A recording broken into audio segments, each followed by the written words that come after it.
Bismillahirrahmanirrahim. Assalamualaikum warahmatullahi wabarakatuh. Waalaikumsalam warahmatullahi wabarakatuh. Innalhamdalillah wa syukurillah ala ni'matillah wa la haula wa la quwwata illa billah. Allahumma shalli ala sayyidina Muhammad wa ala ali sayyidina Muhammad. Rabbi sholli sadri wa yassir li amri wa hlul 'uqdatam min lisani yafqahu qawli. Selamat pagi anak-anak sekalian. Pagi, Bu. Biasa sekali cuaca hari ini sangat cerah ya. Baiklah anak-anak sekalian, sebelum mengawali pembelajaran kita, agar anak-anak sekalian semangat dan ilmu yang dipelajari itu mendapatkan berkah dari Allah Subhanahu wa taala, ada baiknya kita berdoa. Ada yang mau memimpin doa? Ya, silakan. Silakan. Bismillahirrahmanirrahim. Rabbi zidni ilman warzuqni fahma. Amin ya rabbal alamin. Oke, terima kasih anak-anakku. Terima kasih aku dulu pada teman-temannya sudah yang baiklah anak-anak sekalian, pada kesempatan kali ini kita akan memasuki pembelajaran berikutnya, di mana kali ini adalah kita merupakan pertemuan yang kesekian kalinya, yang sebentar lagi kita akan menghadapi penilaian akhir semester. Nah, oleh karenanya berkenaan dengan penilaian akhir semester, kita harus menyelesaikan beberapa tahap materi yang harus kita selesaikan. Dalam hal ini adalah materi kali ini yang akan berhubungan dengan meneladani peran ulama di Indonesia. Nah, anak-anakku sekalian, sebelum kita dengarkan paparan materi kali ini, ya ada baiknya kita melakukan tes breaking terlebih dahulu. Tahu tes breaking anak-anak sekalian? Tahu. Baiklah anak-anakku sekalian, biar kegiatan pembelajaran kita lebih semangat, lebih termotivasi, biar semangat kalian itu semakin tinggi, maka kita harus relaksasi dan fokus. Ada yang mau memimpin tes breaking? Silakan. Ada yang mau memimpin tes breaking? Silakan ketua kelas. Iya, kita kasih aplaus kepada ketua kelas. Ya, tes breaking dipimpin oleh ketua kelas. Tujuannya agar kita semangat. Oke, silakan ketua kelas. Oke, silakan semuanya berdiri.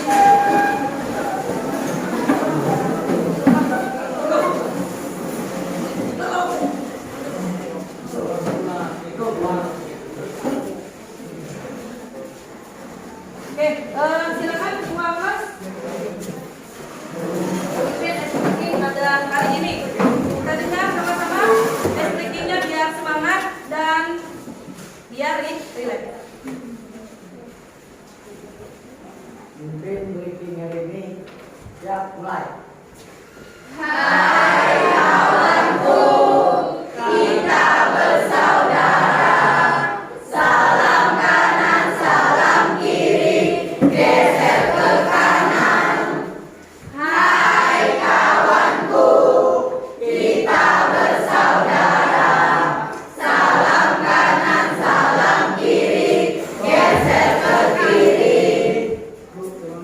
Oke, terima kasih kepada ketua kelas. Silakan kembali duduk dan kita kasih aplaus kepada kita semua pada hari ini. Nah, baiklah anak-anakku sekalian, tadi sudah briefing agar pembelajaran kita juga tentunya akan mendapatkan keberkahan yang lebih banyak. Tentu seperti biasanya kita harus membuka atau kita membaca Al-Quran terlebih dahulu. Baiklah, anak-anak sekalian, sesuai dengan materi kita adalah tentang meneladani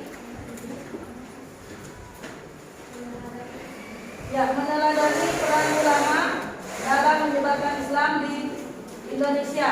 Nah, anak-anak sekalian, berkenaan dengan materi itu ada salah satu ayat Al-Quran yang melatar belakangi mengapa kita harus meneladani teladan utama pada menyebarkan Islam di Indonesia. Yang berhubungan dengan hal itu adalah dalam hal ini Quran surah Luqman ayat 16 sampai ayat 22. Karena yang waktu cukup kita bacakan 2 ayat saja. Silakan dibukakan Quran surah Luqman ayat 16 sampai 18. Ya. Sudah? Quran surah Luqman ayat 16 sampai 18.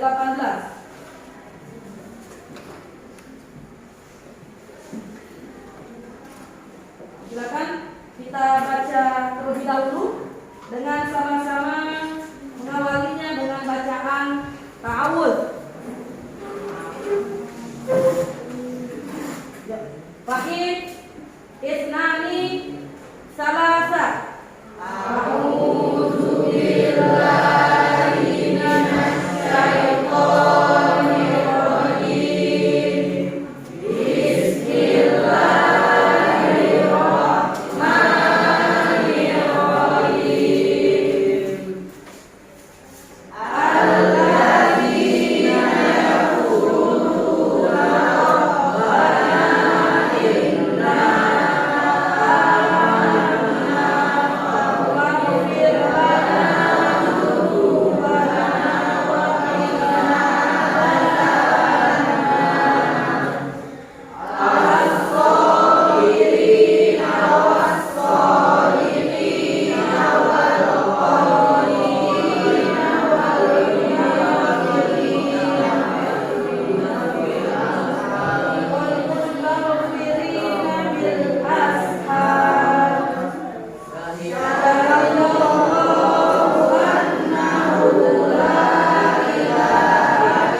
rajim.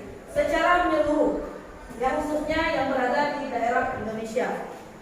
Nah, anak-anakku sekalian, selanjutnya kita masuk ke dalam infografis.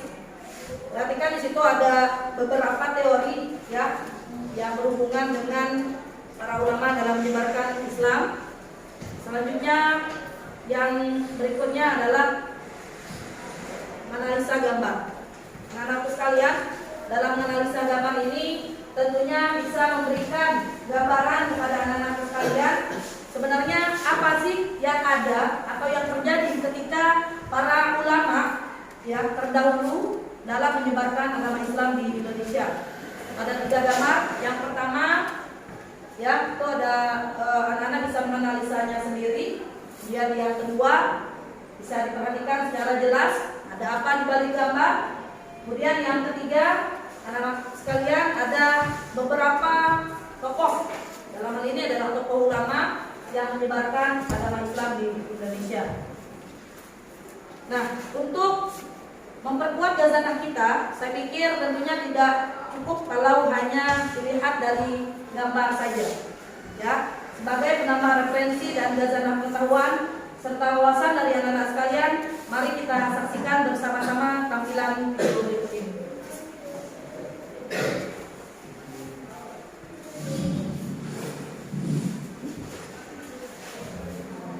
Yo guys, berjumpa kembali di Story Indonesia. Pada episode sebelumnya, kita sudah membahas mengenai masuknya agama Islam ke Indonesia. Kemudian agama Islam diberkembang sangat cepat dan meluas di berbagai wilayah Nusantara. Sebelum masuknya agama Islam ke Nusantara, agama Hindu dan Buddha merupakan agama yang paling banyak dianut masyarakat kita. Pertanyaannya adalah, mengapa Islam dapat berkembang dengan sangat pesat hingga menjadi agama mayoritas di Indonesia? Dan bagaimanakah proses penyebaran agama Islam? Penyebaran agama Islam pada umumnya disebarkan dengan cara damai, sehingga mendapatkan sambutan baik dari masyarakat kita. Faktor keterbukaan dan keramahan masyarakat kita juga turut andil dalam penerimaan agama Islam sebagai agama baru di tengah masyarakat kita. Selain itu, untuk mengaku agama Islam syaratnya sangat mudah, yaitu hanya membaca 2 kalimat syahadat saja. Begitu pula dengan tata cara peribadatannya, tak memerlukan persiapan yang rumit. Agama Islam juga tidak mengenal sistem kasta seperti agama Hindu. Dalam Islam, semua orang memiliki derajat yang sama di masyarakat maupun di mata Allah. Perkembangan Islam di Nusantara juga sangat dipengaruhi oleh jalur-jalur penyebarannya, sehingga perkembangannya sangat pesat dan meluas. Adapun jalur-jalur penyebaran Islam di Nusantara diantaranya jalur perdagangan. Menurut penjelajah sekaligus penulis asal Portugis Tomé Pires, Nusantara merupakan jalur perdagangan internasional yang sangat ramai. Pedagang-pedagang Islam dari penjara maupun Timur Tengah banyak dijumpai di Selat Malaka maupun bandar-bandar perdagangan lainnya. Bahkan para pedagang Islam tersebut menetap dan mendirikan perkampungan di wilayah pesisir Nusantara, sehingga interaksi pun terjadi dan pengaruh Islam pun menyebar di masyarakat, bahkan hingga para bangsawan. Para pedagang tersebut juga menjalin kontak dengan para ahli-ahli atau kepala daerah di wilayah pesisir dan perlahan-lahan masuk ke lingkungan kerajaan. Tak sedikit raja dan kaum bangsawan yang menerima dan memeluk agama Islam. Hal ini turut kuat mempengaruhi kehidupan religi rakyat kerajaan yang dengan sukarela mengikuti agama sang raja. Saluran penyebar Islam selanjutnya yaitu melalui jalur dakwah. Dalam agama Islam, golongan ulama atau pemuka agama berkewajiban untuk menyebarkan ajaran Islam ke seluruh masyarakat. Peranan kaum ulama dalam menyebar Islam sangat efektif ketika menyebarkan Islam di daerah pedalaman yang tidak dapat dijangkau oleh para pedagang yang berdakwah di pesisir.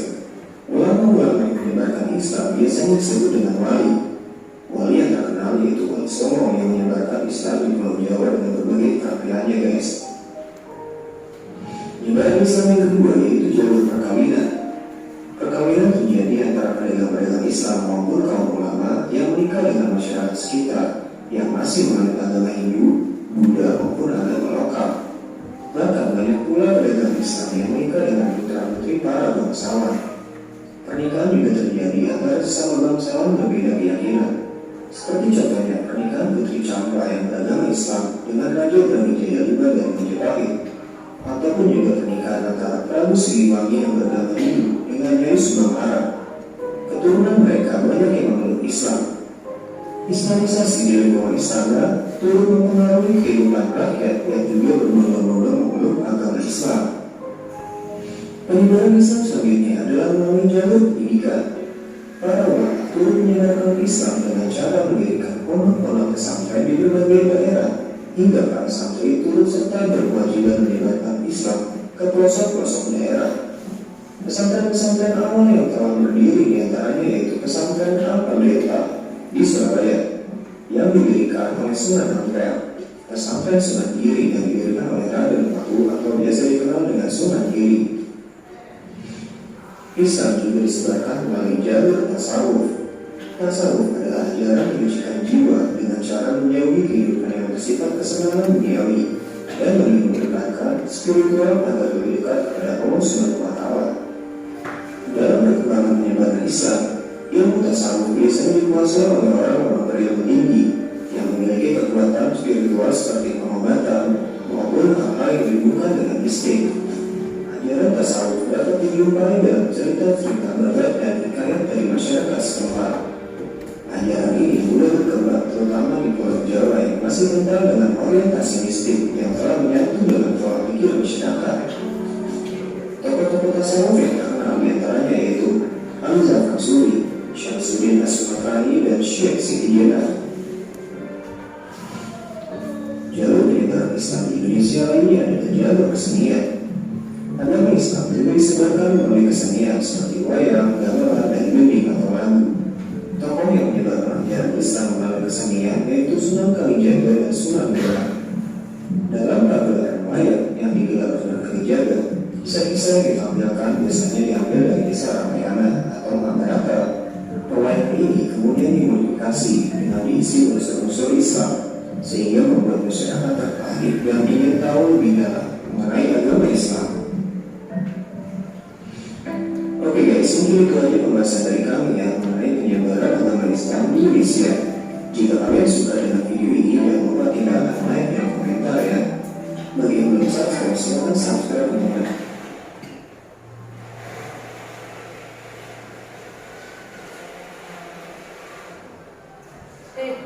Baiklah anak-anak sekalian, demikian tayangan video tadi yang barangkali bisa menambah referensi, bisa menambah wawasan anak sekalian yang berhubungan dengan materi kita pada hari ini. Baiklah anak-anak sekalian, berkenaan dengan materi kita pada hari ini, tadi sudah ada video. Ada yang ingin menanggapi dari gambar dan video yang akan kita bahas pada hari ini? Silakan. Video kemudian dari gambar yang telah kita bahas pada materi sebelumnya. Silakan kelompok 1. Ya, belum karena memang kelompoknya belum diberikan. Nanti akan ada tugas-tugas yang harus kalian kerjakan setelah ini. Silakan yang ingin berkomentar berkenaan dengan video maupun gambar yang telah kita tayang tadi. Ya, silakan. Mutia Mereka kita kasih upload dulu kepada semangat sekali. Silakan Mutia. Saya ingin mengomentari tentang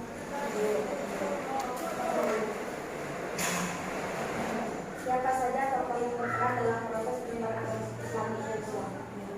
Itu berupa pertanyaan, nggak apa-apa.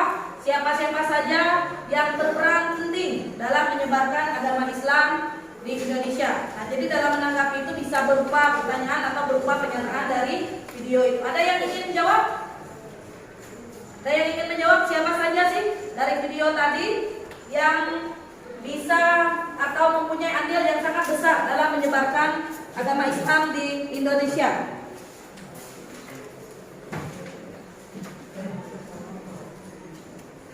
Ya, silakan. Perkenalkan namanya siapa? Kita kasih dulu kepada teman-teman yang Baiklah, di sini nama saya Isna. Saya ingin menjawab pertanyaan dari Mutia yang bertanya siapa saja tokoh yang menyebarkan agama Islam. Ya. Yang pertama ada Sultan Malik Al-Saleh, yang kedua Sultan Ahmad, yang ketiga Sultan Alauddin Riyad Shah, dan keempat ada Wali Songo, yang kelima Sultan Alauddin, yang keenam Datuk Tugam Karangan, dan yang terakhir Sultan Zainal Abidin. Iya, kita kasih aplaus, benar sekali, banyak aplaus ya. Yang melatar belakangi merebaknya atau Islam begitu pesat berkembang khususnya di Indonesia. Ada lagi yang ingin menanggapi?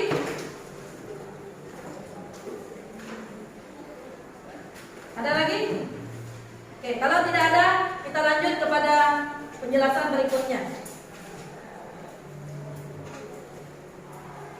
Nah, anak-anakku sekalian,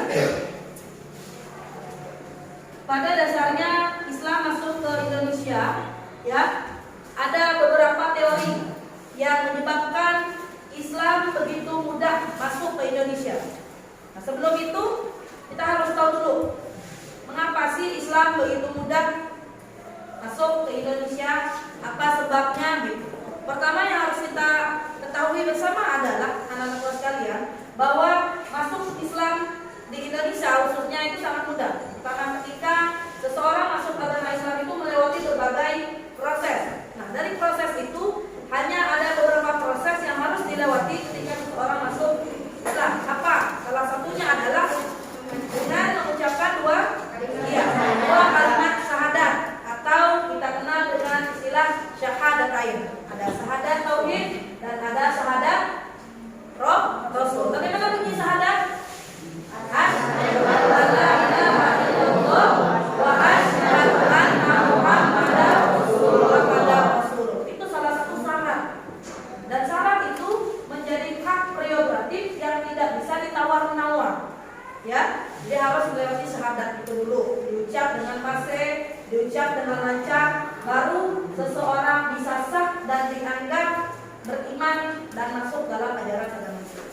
Nah, kemudian anak sekalian, selain itu pula ada beberapa indikator yang melatar belakangi Islam mudah masuk dan berkembang di Indonesia. Melalui apa? Pertama, karena memang Indonesia itu mempunyai letak yang sangat strategis. Dari penduduknya yang punya keanekaragaman yang tinggi, budaya, suku, bangsa dan lain sebagainya, itu hanya ada di Indonesia. Kemudian yang kedua adalah banyaknya peran-peran ulama karena kegigihannya tadi. Karena kalau tanpa melalui peran ulama karena kegigihannya, maka saya pikir Indonesia tidak bisa berkembang dengan pesat. Ada dari segi geografisnya, dari perdagangan yang dilakukan oleh India, Cina maupun dari Arabia. Kemudian yang kedua, ada beberapa teori yang melatar belakangi ya. Kemudian Islam masuk ke Indonesia. Pertama pada kurun waktu tepatnya terbentuknya kesultanan yang diawali dengan tahun 11 Masehi. Nah, kemudian anak-anak sekalian, apa sih sebenarnya yang kita tahu ulama? Pernah dengar kata ulama? Iya. Apa itu ulama? Apa itu ulama? Ya, ulama adalah figur yang memiliki peranan khusus dalam menyebarkan kehidupan, khususnya hal ini adalah agama Islam dalam kehidupan bermasyarakat. Ya, sejak dari masa lampau, masa sekarang dan yang akan nanti juga peran ulama itu sangat penting dalam menyebarkan agama Islam. Kemudian yang berikutnya adalah anak sekalian, peran ulama juga yang patut kita catat sampai detik ini adalah posisi mereka sebagai kelompok kepelajar. Jadi kalau kita berhubungan dengan yang namanya agama Islam, pasti kita berpusat kepada ulama. Dalam hal ini adalah Majelis Ulama Indonesia. Persoalan apapun yang berkenaan dengan Islam pasti kita akan berkiblat atau bereferensi kepada Majelis Ulama Indonesia, karena memang mereka dianggap punya posisi penting dan punya posisi strategis. Kemudian beberapa ulama juga dalam menyebarkan agama Islam, banyak lembaga-lembaga yang sudah didirikan, lembaga pendidikan, kemudian kesenian, kemudian beberapa pesantren itu semuanya tidak terlepas dari peran ulama yang kegigihan dan perjuangannya sangat maksimal, terutama dalam menyebarkan ilmu pengetahuan maupun ilmu pengetahuan umum maupun ilmu pengetahuan Islam secara khusus. Nah, selanjutnya, anak-anak sekalian,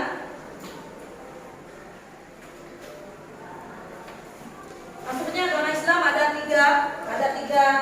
5 teori yang melatar belakangi itu. Pertama adalah teori ujaran.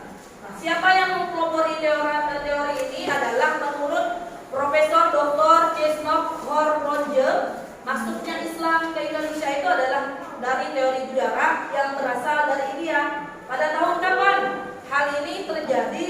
Tepatnya pada tahun 13 Masehi.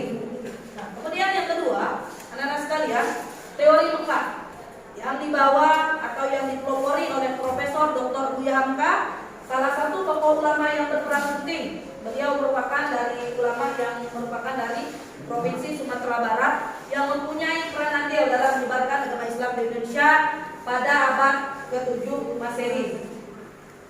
Kemudian yang ketiga ada teori Persia. Nah, teori Persia ini dikemukakan oleh Profesor Dr. Hussein. Ya, Profesor Dr. Hussein ini menyatakan bahwasanya Islam di Indonesia ini dari Persia dan penduduknya mayoritas sebagian kecil ada yang bermazhab Syiah. Ya, nah jadi Indonesia karena mayoritas penduduk kita itu adalah agama Islam, ada dari sekian banyak penduduk itu yang bermazhab Syiah, ada yang Nahdlatul Ulama, Ahlus Sunnah wal Jamaah, ada Tarekat Nasabandiyah. Jadi banyak. Ini yang menjadi salah satu corak uniknya agama Islam di Indonesia. Kemudian yang keempat ada teori Cina. Nah, apa teori Cina ini? Coraknya adalah bahwa kata salah satu profesor ini mengatakan bahwa ada salah satu dari keturunan Wali Songo, yakni Sultan Demak yang merupakan salah satu keturunan Chinese. Ini yang sebabnya Islam masuk ke Indonesia. Dan tadi juga dari tayangan video itu juga ada salah satu dari tokoh keturunan para ulama yang menikah dengan keturunan China, ya, keturunan Chinese. Kemudian yang kelima ada teori maritim yang dipelopori oleh N.A. Baloch yang menyatakan bahwa proses pengenalan ajaran Islam ini berawal selama kurun ke-1 sampai dengan kurun ke-7 sampai 12 Masehi. Jadi kurang lebih hampir 10 tahunan lebih ya dari teori maritim ini.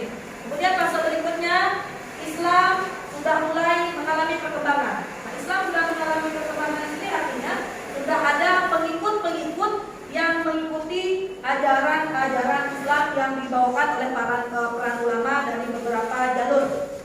Ya, baik itu dari jalur pendidikan melalui pondok pesantrennya, baik itu jalur perkawinan, ya. Tadi yang disebutkan ada kerajaan Majapahit, Hindu, Buddha. Walaupun dari seluruh umumnya penduduk Indonesia terdahulu banyak yang memeluk agama Hindu dan agama Buddha. Tapi dengan adanya peran ulama pada tahun 7 sampai 12 Masehi banyak peran dan banyak bidang sehingga Islam lebih mudah berkembang dengan pesat. Nah, selanjutnya anak-anak sekalian,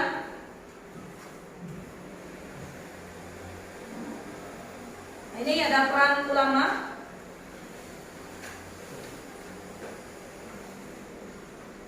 Nah, peran ulama di sini adalah banyak peran para ulama dalam menyebarkan ajaran agama Islam. Nah, sebelum kita lanjutkan, ada pertanyaan dan ada tanggapan? Ada pertanyaan dan ada tanggapan? Silakan.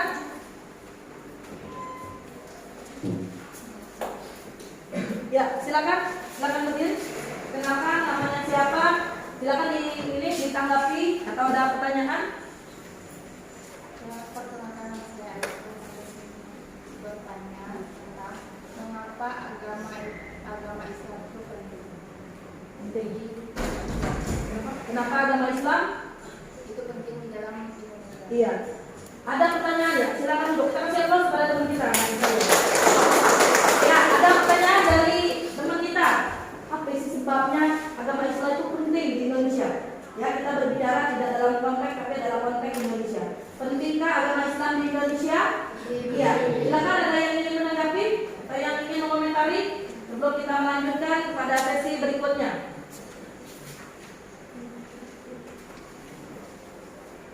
Silakan, Ari. pentingkah ajaran agama Islam di Indonesia?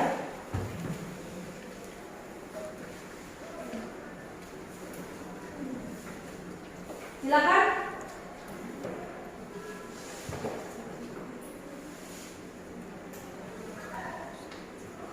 Pentingkah ajaran agama Islam? Anak-anak sekalian, kita bayangkan kalau tidak ada ajaran agama Islam, apa yang terjadi saat ini? Apa yang terjadi saat ini? Ketika ajaran agama Islam itu tidak ada sampai detik ini, apa yang akan terjadi? Banyaknya maksiat. Iya, banyaknya maksiat. Namanya siapa? Iya, antum kita kasih tahu tidak. Salah satu kalau agama Islam tidak ada banyak maksiat, kita harus benar. Maksiatan terjadi di mana-mana. Kejahatan merajalela. Banyak para penduduk Indonesia yang mungkin melaksanakan kegiatan-kegiatan yang tidak disyariatkan dengan ajaran agama Islam. Jadi penting ya untuk menghindari yang namanya amar ma'ruf nahi munkar. Maka kita harus banyak tahu untuk menambah pengetahuan keagamaan kita khususnya di agama Islam di Indonesia. Oke, kita lanjutkan. Nah, anak-anak sekalian, ada peran ulama. Jadi seperti materi kita adalah peran ulama dalam menyebarkan agama Islam. Berbagai peran. Kalau para ulama tidak mempunyai peran yang strategis, maka peran ulama juga akan sangat berpengaruh dalam perkembangan Islam saat ini. Kemudian satu, sebagai penasehat raja yang sekaligus sebagai raja juga dalam memberikan keputusan yang raja tersebut sebagai sebuah panutan. Maka ulama itu adalah figur, tokoh. Ya, jadi kalau ada persoalan-persoalan apapun yang berhubungan dengan persoalan baik itu yang berhubungan dengan kemaslahatan masyarakat umum maupun Islam sendiri, maka ulama itu adalah sebagai penasihat raja. Kemudian yang kedua adalah sebagai pemberi doa restu dalam memimpin ibadah dan upacara. Ya, khususnya agama Islam, kalau ada perayaan-perayaan hari besar, maka salah satu peran para ulama dalam memimpin sebuah ritual atau acara. Ya, agar apa? Kenapa harus ulama yang memimpin? Agar apa? Mendapat keberkahan dan mendapat kebaikan yang begitu besar bagi masyarakat Indonesia. Kemudian sebagai pengembang kebudayaan setempat, dengan adanya ulama, peran ulama begitu besar anak-anak sekalian. Jadi dengan adanya peran ulama itu maka akan kebaikan terus mengalir, keberkahan akan terus mengalir, terutama kebudayaan-kebudayaan yang berhubungan dengan agama Islam. Kemudian yang tak kalah pentingnya dari peran ulama itu adalah menjadi guru agama atau mubalik yang tugasnya adalah untuk menyebarkan syiar Islam. Ya, jadi dalam menyebarkan Islam mereka juga sebagai mubalik, sebagai mursyid, sebagai guru, pemuka agama. Ya, peran mereka cukup strategis sehingga mereka itu kalau tidak punya peran strategis maka tidak mampu mendirikan yang namanya pesantren. Itu penting juga. Ya. Jadi kalau agama Islam itu karena memang penting ya penting. Pentingnya itu sebabnya apa? Karena banyaknya ulama-ulama kita yang karismatik. Karismatiknya di mana anak-anak sekalian? Adalah karismatiknya dari banyaknya mempelajari ilmu tasawuf. Ada yang tahu ilmu tasawuf itu apa? Apa tadi sudah ditayangkan di video? Ilmu tasawuf. Pernah dengar ilmu tasawuf? Ya. Apa ilmu tasawuf? Ilmu tasawuf adalah ilmu yang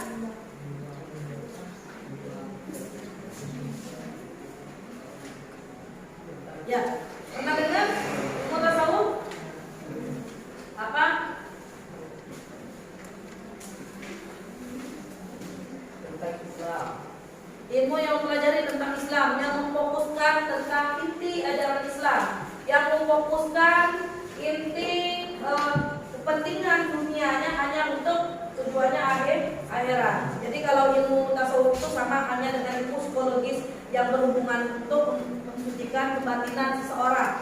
Jadi kalau para ulama itu dikhususkan untuk banyak mendalami ilmu-ilmu tasawuf. Kemudian berikutnya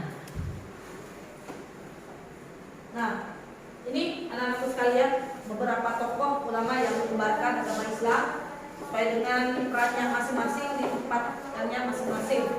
Kemudian ada salah satunya Sultan Malik As-Soleh, ya. Ada banyak. Sultan Malik As-Soleh ini adalah salah satu ulama yang berada di Samudra Pasai, dan tepatnya yang berada di Aceh. Nah, jadi ketika Sultan Malik As-Soleh ini adalah salah satu raja kesultanan. Jadi ketika Sultan Malik As-Soleh ini sudah menyebarkan ajaran agama Islam, Islam itu sudah mulai berkembang melalui berbagai bidang perkawinan, bidang pendidikan, bidang senian, ya kan? Ya, banyak hal, bidang politik. Jadi ketika Samudra Pasai itu berdiri, yang dipimpin oleh Kesultanan Sultan Malik As-Soleh, atau benar-benar istilah familiarnya adalah Sultan Iskandar Muda. Ya, jadi di Aceh itu juga dikenal dengan istilah Sultan Iskandar Muda ini. Islam itu sudah mulai berkembang. Beda dengan sebelum berdirinya kesultanan itu, Indonesia masih merintis. Sehingga wajar dari sekian banyak penduduk Indonesia itu belum memeluk ajaran agama Islam secara mayoritas. Tetapi minoritasnya itu sedikit yang baru memeluk ajaran Islam. Nyatanya lebih banyak memeluk ajaran Hindu, Buddha. Maka bentuknya candi-candi yang berada di daerah Yogyakarta itu adalah bagian daripada momentum atau sebagai salah satu sepenggal sejarah, ya, berkembangnya salah satu keragaman Islam yang ada di Indonesia. Jadi anak-anak sekalian, dengan adanya keragaman itulah sebenarnya salah satu tugas ulama dan para ulama yang penting juga menciptakan kedamaian. Menciptakan kedamaian dalam kontekstual sekarang. Bagaimana para ulama mampu mengajar, bagaimana para ulama mampu menyampaikan risalah Islam itu dengan sebaik mungkin agar mereka bisa menciptakan kedamaian yang ada di seluruh Indonesia, sehingga tidak ada yang namanya perang saudara, musuh-memusuh antar pemeluk agama. Dalam konteks sekarang adalah moderasi beragamanya diciptakan dari zaman terdahulu. Ya, bagaimana Islam bisa diterima di agama Hindu, bagaimana Islam itu bisa diterima oleh bangsa Cina, itu kan perang ulama juga yang punya peran strategis yang bisa berbaur dari setiap pemuka agama. Ya, jadi mereka berbaur satu dengan yang lain. Ini adalah salah satu peran ulama juga dalam menciptakan kedamaian. Kemudian ada Sultan Ahmad. Nah, Sultan Ahmad itu juga sama. Kemudian ada Sultan Alauddin Riyad Shah, ada Wali Songo, ya. Wali Songo itu mungkin lebih familiar, ya, yang berada di di daerah Pulau Jawa. Jadi mereka menyebarkan Islamnya itu ada di Pulau Jawa. Kemudian Wali Songo itu apa artinya? Wali 9. Songo itu 9 dalam bahasa Jawanya, ya. Kemudian Sultan Alauddin. Ini Sultan Alauddin di Makassar. Mereka tugasnya juga sama, penyebarannya berada di Pulau Sulawesi dalam menyebarkan ajaran ulama. Ini beberapa tokoh. Kemudian ada Datuk Tunggang Parangan, ada di Sumatera, tepatnya di Sumatera Utara. Ada Sultan Zainal Abidin juga sama, penyebarannya berada di Pulau Sumatera. Kemudian ada Abdurrahman, ada tokoh ulama Abdul Somad Palimbani, tepatnya ada di wilayah kita Sumatera Selatan, sebagai salah satu penyebaran Islam yang begitu dekat yang berada di daerah Sumatera Selatan. Kemudian ada Muhammad Ar-Rasyad Al-Banjari, yang penyebaran agama Islam itu difokuskan kepada Pulau Kalimantan. Muhammad Sohib bin Umar Al-Samarani, ini juga sama, penyebaran agama Islam yang berada di Pulau Kalimantan. Nah, sekarang yang harus kita ketahui bersama anak-anak sekalian, karena Bangka Belitung bagian daripada Indonesia, jangan sampai kita tidak tahu bahwasanya kita juga punya ulama yang karismatik, sehingga baik itu di daerah tempat kita sekarang, Air Gegas itu punya tokoh ulama yang karismatik, ya, dalam menyebarkan ajaran agama Islam. Di Bangka Belitung secara khusus juga punya ulama, ya. Ada yang tahu? Jadi ada beberapa ulama karismatik yang punya peran penting dalam menyebarkan atau dalam mengembangkan ajaran agama Islam di Indonesia, khususnya di Bangka Belitung. Satu yang berada di daerah Air Gegas itu adalah Kiai Haji Ja'far Ad-Dari. Itu perannya apa? Melalui apa? Adalah melalui jalur pendidikan. Beliau dari suatu majelis ke majelis yang lain, ya, menyebarkan, mengajak para penduduk setempat untuk belajar yang namanya ajaran Islam. Ya, dia merupakan salah satu tokoh ulama yang berasal dari Bangka Selatan, tepatnya Desa Delas. Ya, beliau keturunan Bangka Selatan asli. Beliau pernah lama belajar di daerah Mekah, ya, dalam mendalami ilmu agama, sehingga banyak pengikut beliau. Ya, kemudian di Bangka Belitung ada Syekh Abdul Rahman Sidik, yang saat ini nama beliau diabadikan menjadi salah satu nama kampus agama Islam yang berada di Bangka Belitung. Nah, jadi sangat penting kita harus tahu juga. Kemudian ada juga satu lagi tokohnya Kiai Haji Hatamar. Itu adalah tokoh ulama dalam menyebarkan agama Islam khususnya di Bangka Belitung. Melalui jalur apa? Tepatnya melalui jalur pendidikan dan pengetahuan. Karena kenapa peran ulama di Bangka Belitung ini hadir ketika Islam itu sudah berkembang. Ketika Islam itu sudah berkembang, bukan merintis. Kalau merintis pada saat itu adalah Bangka Belitung belum menjadi suatu provinsi yang saat ini menjadi urutan ke-30 dari provinsi di Indonesia. Oke, anak sekalian, demikian untuk penjelasan hari ini. Ya, selanjutnya kita akan memasuki sesi selanjutnya. Ya, baiklah, sebelum kita memasuki sesi selanjutnya, kita kasih aplaus dulu untuk kita semua.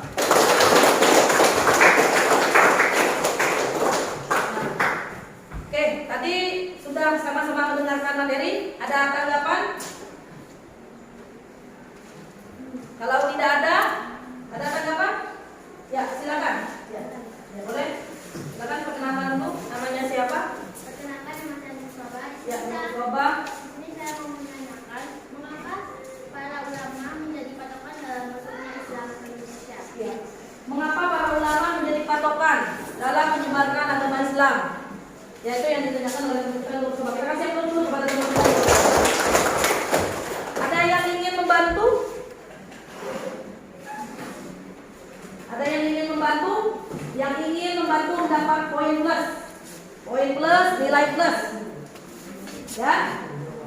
Mengapa ulama itu berperan penting? Ya, berperan penting dalam menyebarkan agama Islam. Kira-kira pertanyaannya seperti itu ya, Nur Sobar ya. Ya.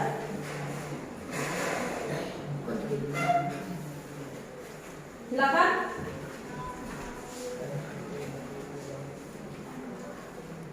Peran ulama itu berperan penting dalam menyebarkan ajaran Islam. Jadi kalau tidak ada ulama seperti yang saya gambarkan, apa yang terjadi? Ya, oke, silakan. Ada yang ingin membantu? Ya, silakan Ari, kita kasih aplaus dulu kepada Ari. Silakan. Karena sangat penting untuk menyebarkan agama Islam. Karena sangat penting untuk menyebarkan agama Islam. Oke, ada tambahan lain? Kita kasih aplaus dulu. Karena sangat penting dalam menyebarkan agama Islam, yang penting. Sebagai mubalik, ya. Terus silakan. Ya. Apa peran ulama menjadi guru agama atau mubalik dan bertugas menyiarkan agama Islam dan cara mendirikan masjid dan pesantren dan nasihat pelajar. Oke, terima kasih. Kita kasih aplaus. Datanya perannya. Tadi beberapa informasi, ada sebagai mubalik, ada sebagai pemimpin doa, ada sebagai penasehat raja, ada sebagai mursyid atau pendiri lembaga-lembaga keislaman di Indonesia. Luar biasa sekali. Kita kasih aplaus. Oke, baiklah anak-anak sekalian, saya pikir untuk penjelasan hari ini cukup banyak ya. Tentunya dari penjelasan tadi ada beberapa hal yang harus kalian lakukan. Kita akan memasuki acara selanjutnya, yakni pembagian kelompok. Nah, di mana pembagian kelompok kita hari ini? Oh ya, tadi ada yang nggak hadir ya, teman kita Ahmad Jaya tidak hadir, tapi kita sesuaikan untuk pembagian kelompoknya masing-masing.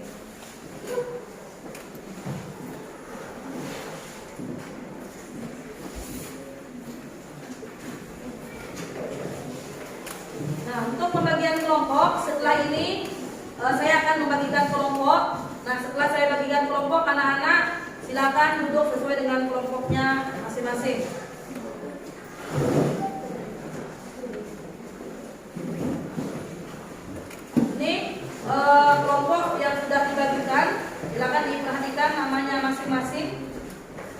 sekalian. Kelompok 1 ada Ahmad Sutra, ada Aman Jaya, Putri Rizky Agustin, Radil Pratama, Diah Ayu Fatmasari. Nah, itu ada beberapa kelompok. Ya, itu mungkin sudah bisa mengingat satu dengan yang lainnya, antara kelompok satu dengan yang lain. Ada kelompok 5, bisa diperhatikan. Ada Aziz salah satunya, kemudian ada Ryan Corona, kemudian ada Nurul Sobak di kelompok 4. Silakan anak-anak sekalian duduk sesuai dengan kelompoknya masing-masing. Saya atur kelompok 1, 2, 3, 4, dan 5. Silakan sesuai dengan kelompoknya masing-masing.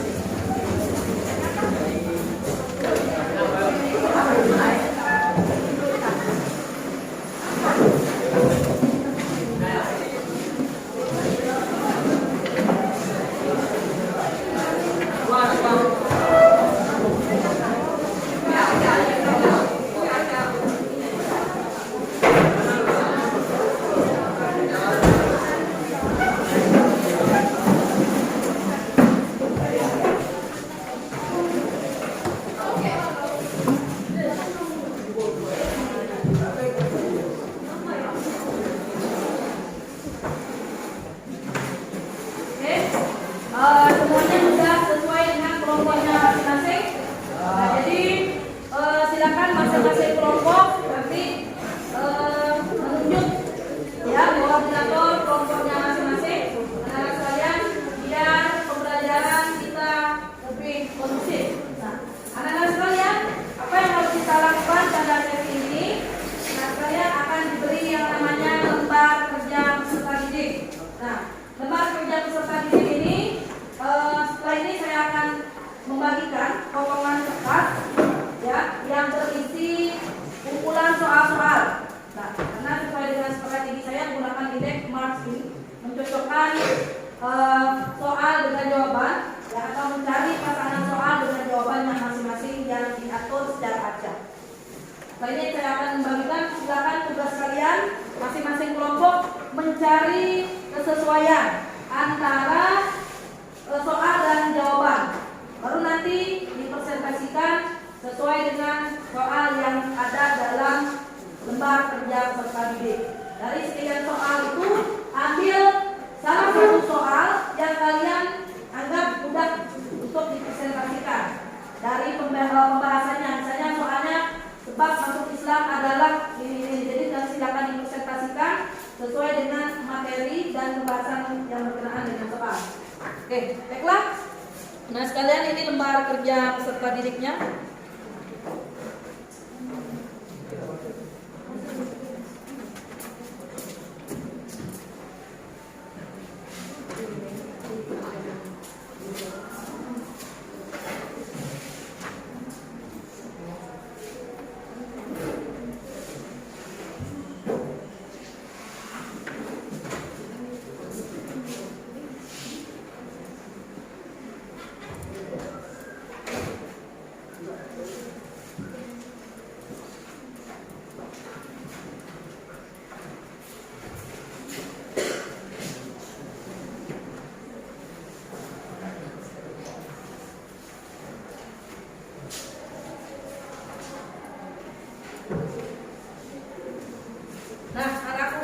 Itu ada lembar kerja peserta didik yang harus kalian lakukan dan kalian selesaikan karena tugas kelompok pada hari ini.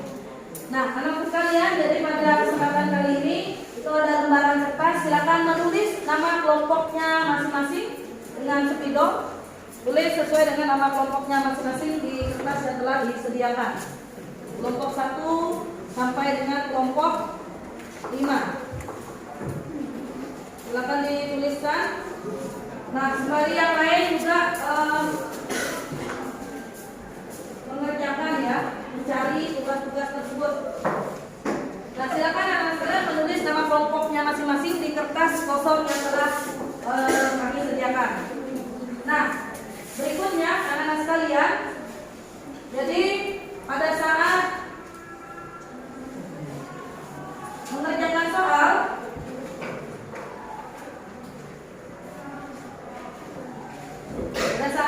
mengerjakan tugas atau lembar kerja peserta didik, silakan anak-anak sekalian mengocok atau mengabrak-abrik kertas lembar kerja peserta didik itu secara acak. Ya, secara acak biar kalian bisa mencari lembar kerja yang akan kalian kerjakan itu disesuaikan dengan soal beserta jawaban. Oke, silakan nama kelompoknya dibuat dan lembar kerjanya itu silakan dibuka masing-masing dan diacak. Ya, minta perwakilan kelompoknya untuk mengacak soal tersebut. Ya, perhatikan langkah kerjanya itu ada lembar pertama dan kedua itu adalah langkah kerja. Silakan perwakilan kelompok satu orang berdiri untuk mengocok atau mengacak soal tersebut. Satu orang silakan berdiri untuk mengacak-acak soal tersebut, silakan. Walaupun bentuknya kertas tapi itu bisa diacak-acak, ya. Silakan semuanya berdiri, kita kocok sama-sama. Ya, silakan kelompok 5, kelompok 4. Ya, silakan klipnya dibuka, kita acak secara bersama-sama, kita hitung sama-sama. Ya, baru teman-teman mengacak lembar soal yang telah dibagikan. Kita hitung sama-sama. 1. Untuk kita lagi hitung sama-sama. 1, 2, 3. Oke, silakan masing-masing kelompok untuk mengacak kertas lembar kerja peserta didik yang telah dibagikan.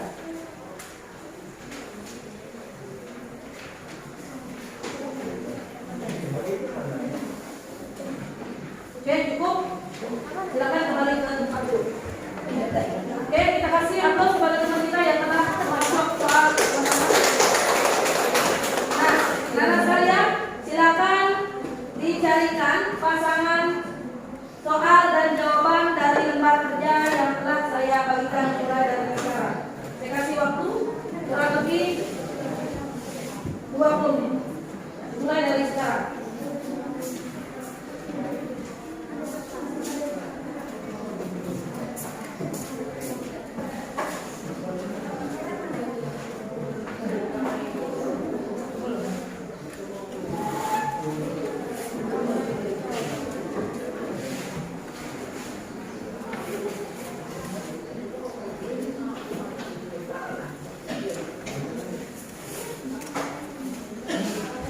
Silakan dicari pasangan soalnya masing-masing dan jawabannya, dan kemudian pilih salah satu soal yang mudah untuk kalian presentasikan dan kalian pahami.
Ada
soal dan jawabannya. Kalian paham, bukan hanya sekedar kalian bacakan, tapi memang paham pada konteks soal dan konteks jawabannya. Ya, nyambung. Udah? Oke, kita mulai. Nah, memang batasan waktu kita di jam 10:30. Jadi saya pikir kita akan memasuki closing.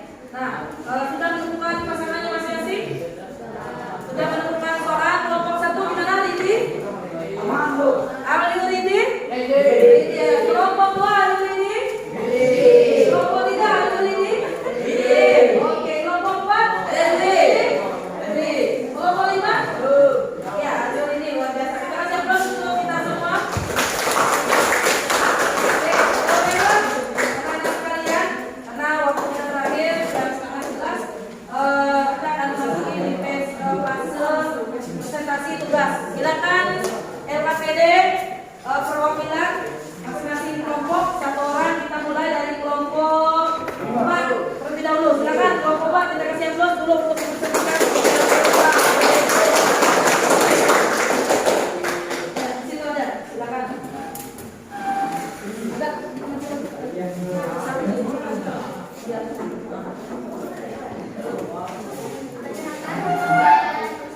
Berasal dari kelompok 4. Di sini saya akan mempresentasikan hasil dari kelompok pertama tadi, yaitu soal esai nomor 2. Jelaskan tentang teori bujarat oleh Profesor Dr. J. Snow Purlonje. Menurut kalian, apakah teori bujarat ini sudah cukup atau cukup untuk menjelaskan maksudnya Islam ke Indonesia? Jelaskan alasannya.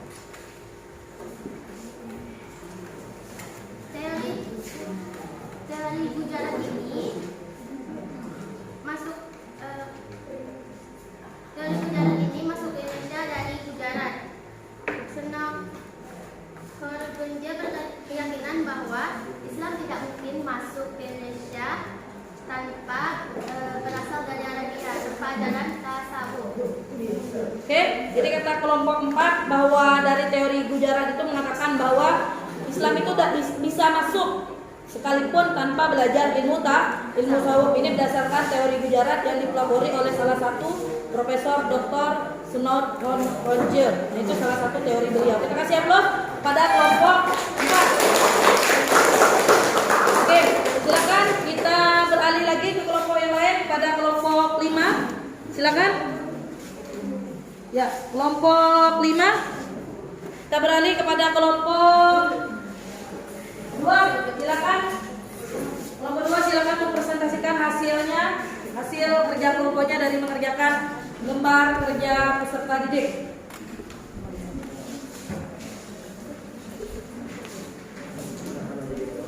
Ya, silakan kelompok 2. Perkenalkan, nama saya Rizky Aulia.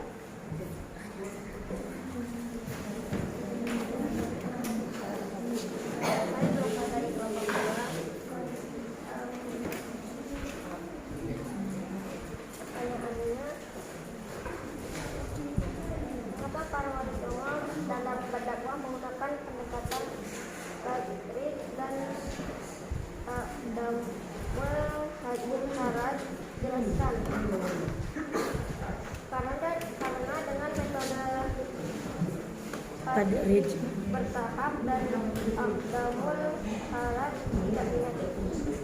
Dalam berdakwah para wali songo tersebut tidak ada ajaran yang diberlakukan secara mendadak. Segala sesuatu melalui proses penyesuaian, bahkan sering bertentangan dengan Islam. Maka secara bertahap hal tersebut diteruskan oleh para wali dengan metode dakwah yang penuh kelembutan dan perdamaian. Para wali tidak menyebarkan ajaran Islam dengan mengusir tradisi asli masyarakat Nusantara, bahkan tidak mengusir agama dan kepercayaan mereka, namun memperkuatnya dengan cara-cara yang Islami.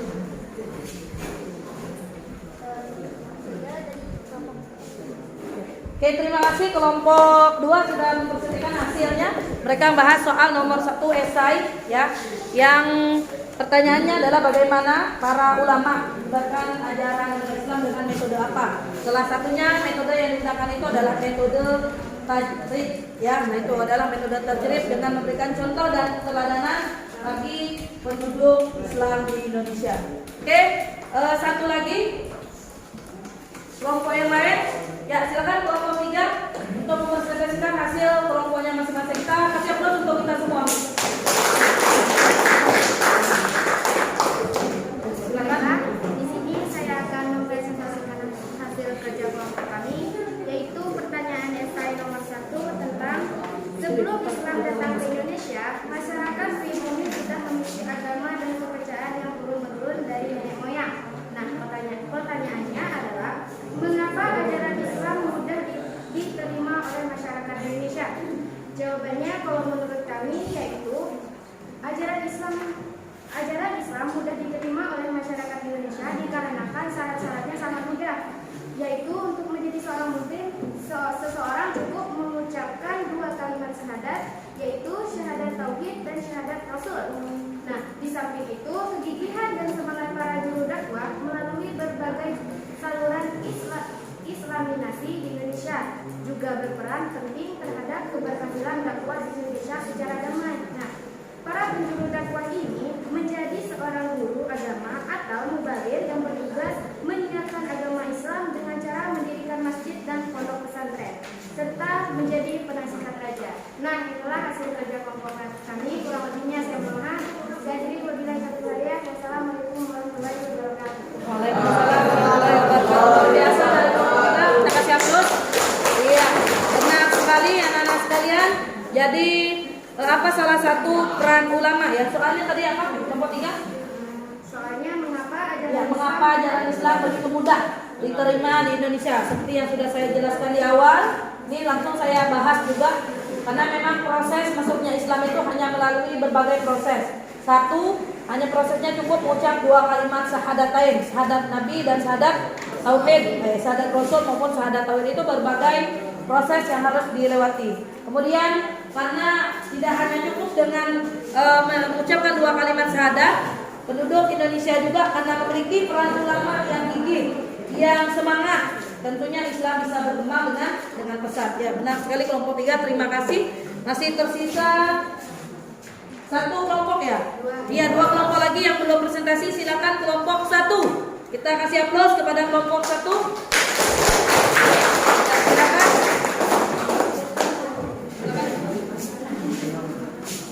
Assalamualaikum warahmatullahi wabarakatuh. Waalaikumsalam warahmatullahi wabarakatuh. Perkenalkan, saya perwakilan dari kelompok 1 ini membacakan pertanyaan.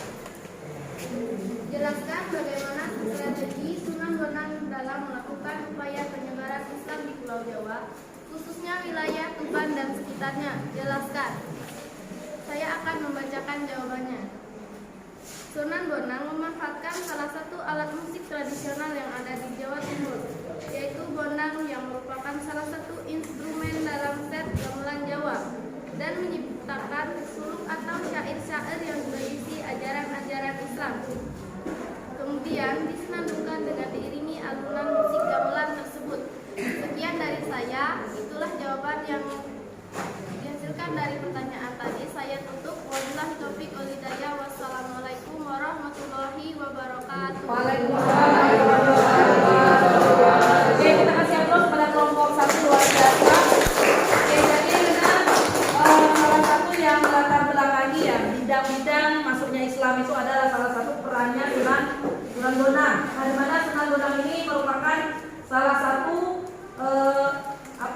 peran dari seni yang dimana ada salah satu yang namanya instrumen yang diciptakan. Jadi Islam itu bisa masuk secara pesat melalui jalur yang namanya jalur pewayangan, tepatnya pewayangan yang ada di daerah Yogyakarta. Ya, nah, itu jadi merupakan Sunan Bonang itu merupakan satu dari sekian wali songo yang mempunyai peran strategis dalam menyebarkan agama Islam di Indonesia. Oke, terima kasih kelompok 1 luar biasa.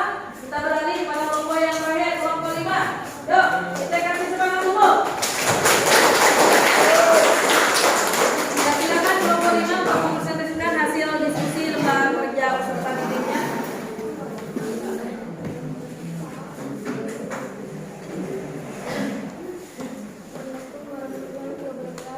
Waalaikumsalam warahmatullahi wabarakatuh.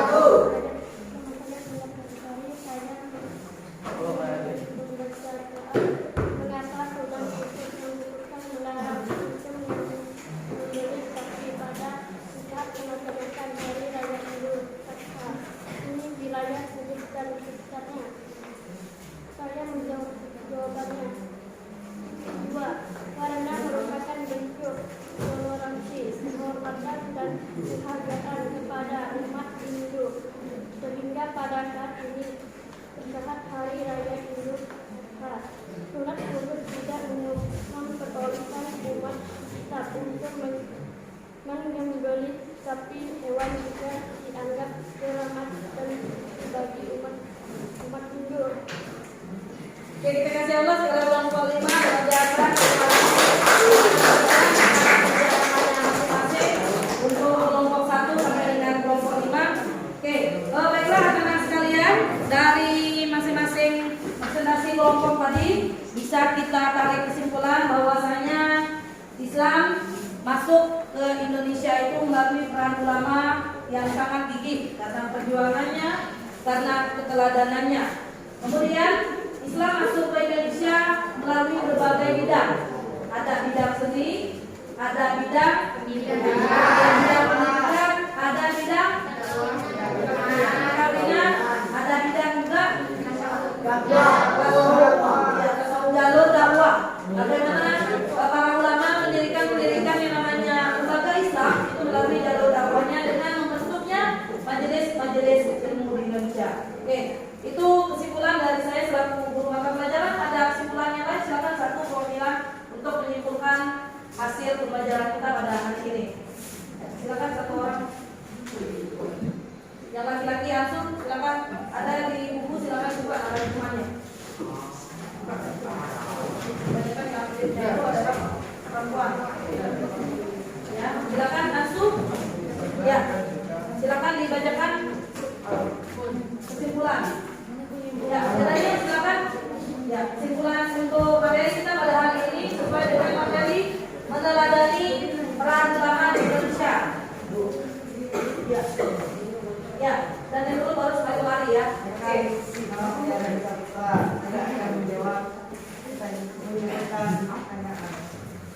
Banyak tokoh ulama dan sultan yang berperan aktif dalam penyebaran Islam di wilayahnya.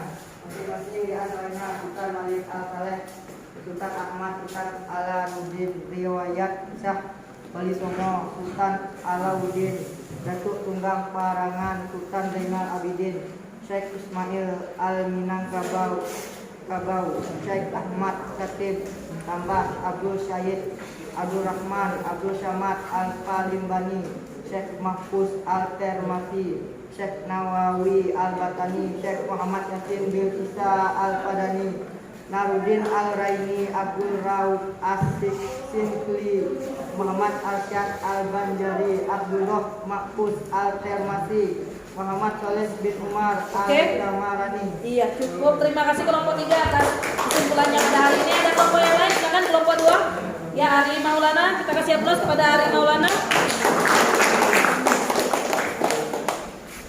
Nilai-nilai keteladanan dari para tokoh penyebaran Islam di Indonesia di antaranya hidup sederhana gigih dalam berjuang menguasai ilmu agama secara luas dan mendalami, sabar menghargai perbedaan dan berdakwah secara damai. Iya, terima kasih kelompok 2. Ya, ada lagi? Ya, ada lagi? Ya, silakan kelompok 1. Masa perkembangan agama Islam adalah kurun waktu pada saat umat Islam telah membangun kesultanan sebagai bentuk kekuasaan politik diawali pada abad ke-11 Masehi. Oke, terima kasih kelompok 1, kita kasih aplaus untuk kita semua. Oke, baiklah anak-anak sekalian, tadi yang saya tambahkan dari kesimpulan yang saya diberikan di awal sebelum kalian menyimpulkan bahwasanya yang tak kalah pentingnya adalah ulama itu mampu menyebarkan Islam secara damai dan kondusif. Dan ini buktinya banyak mazhab-mazhab yang ada di Islam itu, namun semuanya tidak terpecah belah. Karena esensi daripada Islam itu adalah menghargai perbedaan di atas kedamaian. Dan ini menjadi salah satu tugas para ulama yang sampai saat ini menjaga keharmonisan, menghargai perbedaan dalam setiap agama, khususnya agama Islam yang berada di Indonesia. Oke, anak-anak sekalian, terima kasih atas segala perhatiannya hari ini. Mari kita tutup pertemuan kali ini dengan sama-sama mengucapkan hamdalah.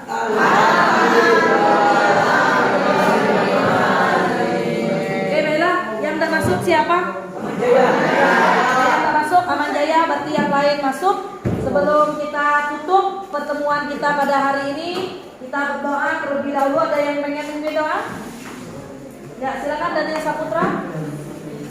Baiklah teman-teman, sebelum kita mengakhiri pelajaran pada yang ini angkat baiknya kita berdoa.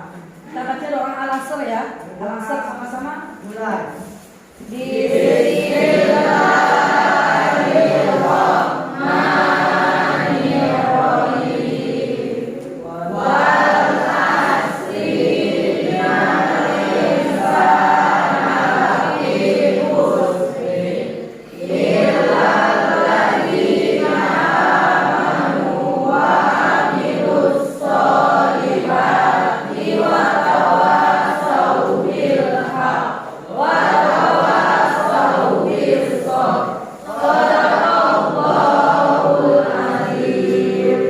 Oke, terima kasih anak-anak sekalian.